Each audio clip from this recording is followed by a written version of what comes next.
Hey guys, it's Raleigh and we're starting another series of videos today. In fact, it's a series of videos I've been wanting to do for a long time now. If you're new to the channel, welcome. What we do here on the channel is try to enhance everyone's gaming experience by starting discussions and theories about lore, as well as talking about fun facts and more niche content like that within the world of Guild Wars. This series is mainly focused on introducing new players to some of the basic lore and events leading up to the core game of Guild Wars 2. I will note that if you haven't played Guild Wars 1, there will be major spoilers for it in this series. Obviously, this will not include every single event and character that might be mentioned in the story, but it's sort of a guide to helping newer players and perhaps returning veterans navigate the huge world of Guild Wars and its lore.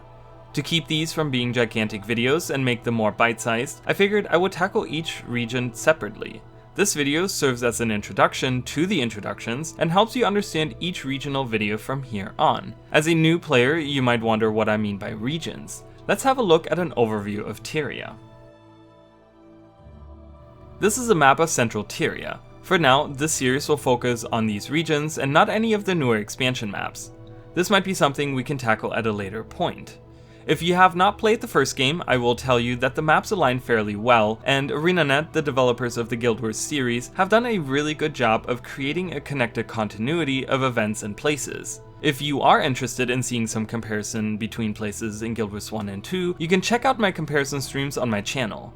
Back to Guild Wars 2 though, here we have numerous regions with different climates and cultures, and depending on what your race is, you will be starting in one of 5 starting maps. Most of them are located in different regions, and we will talk about all of them in given time. I will note here that the definition of region varies between lore and in-game data, so I have created my own set of regions based on the culmination of information. As an example, the starting areas of the Usura and Sylvari, namely the Metrica province and the Caledon forest, are technically part of the Maguma jungle, which is an overarching region that includes expansion maps as well. But I have included these in the Tarnished Coast area, which is pretty much the southern coastal region of the Maguma jungle. Again, I'm trying to keep it as simple as possible without spoiling or needing to talk about maps that are not included in the core game, so for some veteran players, the regions might look a bit off. To give another quick example, the Mount Maelstrom map is, in the technical sense, included in the Maguma jungle region, which, when looking at the map, doesn't make much sense, so I have included it in another region.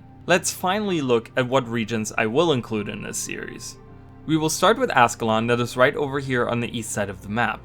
We will then venture to the central Shiver Peak Mountains, which we will call just Shiver Peak Mountains. Some veterans that have played Guild Wars 1 might note that I've separated the central and southern Shiver Peak Mountains, but in the first game these were treated mostly as one region. This, however, is not the case in the second game, and I would like to make sure we talk about these separately. We then go to Kryta, then to the Maguma Wastes, and for now we will avoid the Maguma Jungle, which was available in the first game but is an expansion area in the second game. Next up would be the Tarnished Coast, then the southern Shiver Peak Mountains, or rather the Steamspur Mountains, where I will include the Deldrimor front as well, the Sea of Sorrows, and lastly of course the Ruins of Ore. These regions pretty much make up the core game of Guild Wars 2. So how exactly will these videos be structured?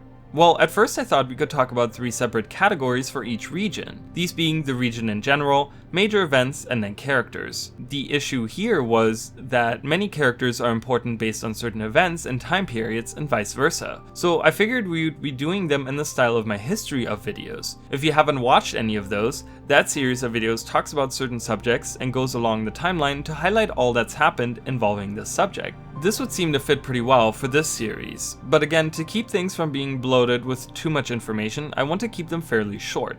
In a sense, these will be structured to jumpstart you into having a clear understanding of whatever area you find yourself in, without spoiling many of the details or becoming too convoluted to fit the pieces together.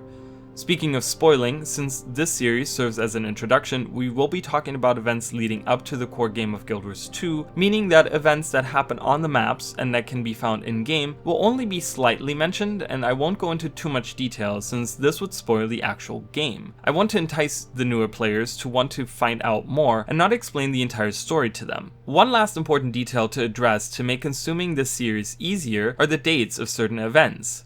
Most of the world of Tyria follows the Movelian calendar, which functions much like our very own.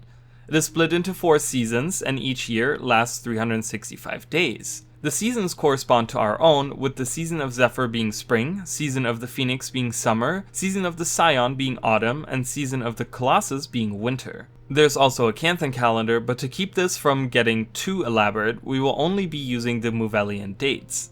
It is important to note that the year notations for the Movelian calendar are BE, which stands for before Exodus, and AE, which stands for after Exodus. The year 0 is noted as the year of the Exodus of the gods. Lastly, to give a point of reference, the base game of Guild Wars 2 starts in the year 1325 AE.